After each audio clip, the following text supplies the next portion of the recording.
Afternoon everyone, Rich here, back for another video for the Diecast F1 review. Here today is the Jordan Peugeot 196 from the 1996 Formula 1 World Championship. In the car is Martin Brundle, driving number 12, and this car is an absolute stunner to look at. It's of course in the Benson and Hedges gold, or bronze, or whatever colour you want to call it. It's a very nice colour indeed. Can't really tell very well because the light above is a bit glary, because it's not very nice outside, but colour ain't too bad. And a quick rundown of the car. This car of course started in 1996, well, it's throughout all of 1996 actually, but it wasn't much of an improvement over the previous year, sadly. The car, although fast, it wasn't really a patch on their 94 car, or the 90, well, it's about the same performance as a 95 car. Reliability was a bit better, but outright performance was a bit sluggish. The car only scored I think 22 points throughout the whole season. I think it was 22. It was either 22 to Barrichello or 22 for the whole team. But Brundle only scored, I think, 8 points. If he wasn't finishing in the points, he was destroying the car spectacularly. Quoting Australia, by the way. But yeah, the car originally started off in the 95 livery. If you look, I think in pre-season testing for 96, the car originally was in this livery, the 95 livery.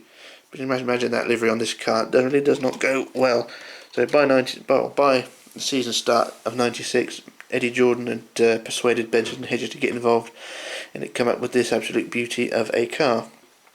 Now, designed by Gary Anderson, like all the previous cars, but once again, the Jordan really did not achieve much. No podium finishes, no fastest laps, no pole positions, nothing like that. Only 22 points, I think, throughout the whole season. But yeah, wasn't too bad a car. I'd say they still finished ahead of Ligier, who actually won a race in 1996, but still miles away from the top four: McLaren, Benetton, Williams, and Ferrari.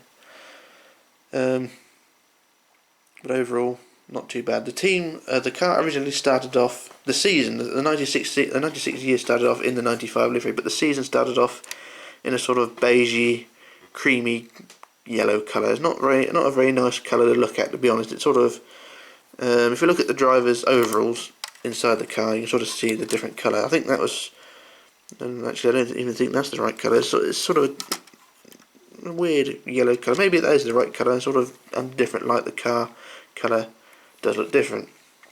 But the first 5 races of the year, the car was in a different sort of yellow rather than gold. And I think Benson and Hedges decided it didn't look very good, so they went with the gold livery. But only a handful of points scored at the early part of the season. I think a front row start for Barrichello in Brazil was the highlight, really, because not much else went on, but Barrichello still managed to spin off during the race. Martin Brundle started off this season kind of like that, or tumbling through the air, which was quite spectacular. A very famous accident. He managed to destroy the car within the first 20 seconds of the race. I still managed to walk away, which was surprising, but pretty much nothing else for the rest of the year. And also Martin Brundle showing off at Monaco how not to do a rookie mistake in your final season. You know, Martin Brundle is quite well known for criticising drivers for making rookie mistakes. Martin made a pretty big one at Monaco that year, spinning off at Casino Square and turning the car around and then promptly stalling in the middle of the racing line. Is very much a rookie mistake. Mr. Brundle, you're guilty of making rookie mistakes. But yeah, not a huge amount to go on with this car. But overall improvement, the only improvement throughout the year was 1 place higher in the Constructors' Championship, 5th place, as opposed to 6th in 1995, which I forgot to mention earlier on with the other video. But yeah, onto the car itself, or onto the model. A Minichamps model, by the way, very nice. Pretty much like most of my models, actually, they're all Minichamps. Well, most of them are. An absolute stunning model, very heavy as well. It's quite a chunky one, in a nice gold livery. Very sought after car, I think now. It was quite rare at one point, but it's quite easy to get hold of now, I think. Anyway, have a quick look around the car. It's got the double side pods entrances. The 95 car just had the single slot there, but the 96 car has now got the slot there, which actually a very unique design For Formula 1, I don't think any other team copied it. Of course, the same on the other side. It's bound to be the same, symmetrical. Also got the Jordan logo on the side there, which should be Benson and Hedges, because tobacco advertising has been outlawed. And also the only other issue I have with this decal is when the car was racing in European events like Germany and Silverstone, they didn't use this logo. They didn't use the Jordan logo on the side. They actually used a red logo, which is, I think, was Special F1, which actually looked quite good. But I think they made it for the 1/43rd scale models, but not for the 1/18th, which is a shame.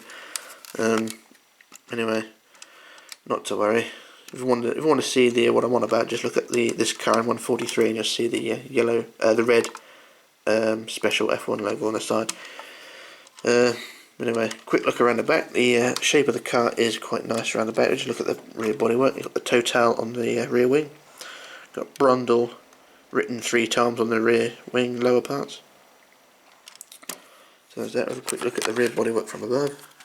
You'll see it does slot back in quite well. Say it curves back in quite nicely. Also the Coke bottle design, like many other F1 cars. A bit more of an open cockpit on this one as well. They're saying that the 96 season was meant to have the larger cockpit sides. So one of the things that Jordan took advantage of with the car, I think they copied Williams, or they went with their own philosophy, but sort of copied Williams in the same thing. The cockpit sides are meant to be so far up so far up the side of the driver's head, but to get around the aerodynamic disadvantages, the team lowered the driver in the car. The Williams did the same, which resulted in lower cockpit sides. If you look at, say, Ferrari from the year, Ferrari and Benetton, the Benetton which I reviewed earlier, and the cockpit sides go up much higher to the side of the engine cover.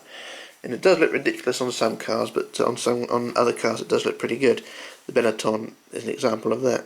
But the Jordan does have very low cockpit sides. I think there was protests at the time that the cockpit sides were a bit too low, that other teams had gone a different way. But by 97, of course, every team had copied it and lowered their driver in the car.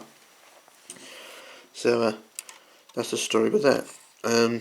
This car is also covered in sponsor logos. If we look at the side here, the Ultiveto, Fox, all the various decals there. Also got the ones along the side at the bottom of the side pod. The rear wing there. Also got the Brundle and Peugeot on the side there. Also in the cockpit, and like I said, it's a very open cockpit compared to the 95 car. The 95 car seemed more compact, but the 96 car does seem a bit more open, despite having higher sides.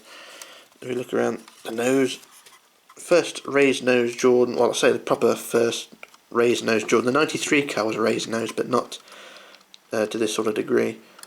But it is a very nice car indeed. The colour scheme is really not being picked up by the cameras because the light above is not a proper natural light. Because it's raining outside, I had to put the light on in here. But yeah, a very nice model indeed. I would recommend getting this one, because this one I've got is actually pristine condition. I've got the original box, which is behind me. The box is basically this, of course, the Minichamps, the original box with the grey and black checkers. So it's the original box there for 96. Just drop it on the floor, why don't I? But yeah, I've got the box for it. It's in pristine condition. Very nice it is indeed as well. And this car, it's sort of difficult to say how much this car tends to sell for. There is a lot of varying, well, it does vary at times. They do see a lot of buy it nows for around £100, which is ridiculous. I picked this one up at a buy it now price at £15, which I was really lucky for, you know. I do scout eBay far too often for these things, and occasionally you do pick up a real bargain. This thing at £15 I thought was a really good deal. I did have another one as well. A couple of years ago I had the Barrichello version, but it didn't have a box, but it was still in pristine condition. I managed to sell that off as well for about, I think it was about £30 at the time as well. So it does vary, the price does vary on this one. But I would recommend picking it up. It really does look good amongst any car collection, especially the Jordans, because most of the Jordans now, well, of course the later Jordans are all yellow, right up to the end. And this really does look good amongst them, because of course it's the first of the Benson and Hedges cars, It really does look good amongst them. Also, quite a unique shape as well, of course, with the double side pods. Yeah, it really does stand out. Got barge boards as well, I noticed as well, underneath the front suspension. But yeah, the colour scheme on this one really does stand out. It's just a shame Jordan didn't use it for a bit longer, or at least go back to it later on. It really does look the colour of a Benson and Hedges cigarette box. Solid gold. The voice is failing, I apologise. But yeah, if you can pick this car up, I would recommend it. It's not hugely expensive when they do come up on eBay. Of course, the buy it now prices, I'd ignore them. You know, you're not going to want to pay huge amount for this car, and the wing mirror's a bit bent there as well. I'm just going to point out that wing mirror there. The quality wise of the car is very well built. You know, the wings are very well held together. The rear wing is not going to snap off any given opportunity. It's very well held on actually for a 96 car. Front wing as well, very well held on. The barge boards are quite well attached as well. If I just look underneath, so the barge boards are joined more or less directly to the suspension. There is a peg there where they're joined on, but they are quite solid on there. Actually, they've got a double. Yeah, they are joined on in two places. They've got two pegs that they're joined on, but they're joined on directly into the chassis, so they're not have bits underneath. So the quality or the strength of the barge boards is quite good. Like I said, the only thing I think is the only issue with this car is the wing mirrors. The wing mirrors are they're not loose on mine. They're just a bit put on a bit funny. But I think they're the only weak point structurally on this car, the wing mirrors. But an absolute must for any collection, I would say, this car. So that's pretty much my review. I've already done the 97 and 98 cars, so it's all time to move forward. I'll probably come back with the 99 car at a later date, and then move on, of course, 2000, 2001, 02, 03, 04, and so on. But yeah, I would recommend this car. So this is my review. That's me, Rich, signing off, logging off, disappearing, and I shall return with another review. So bye for now.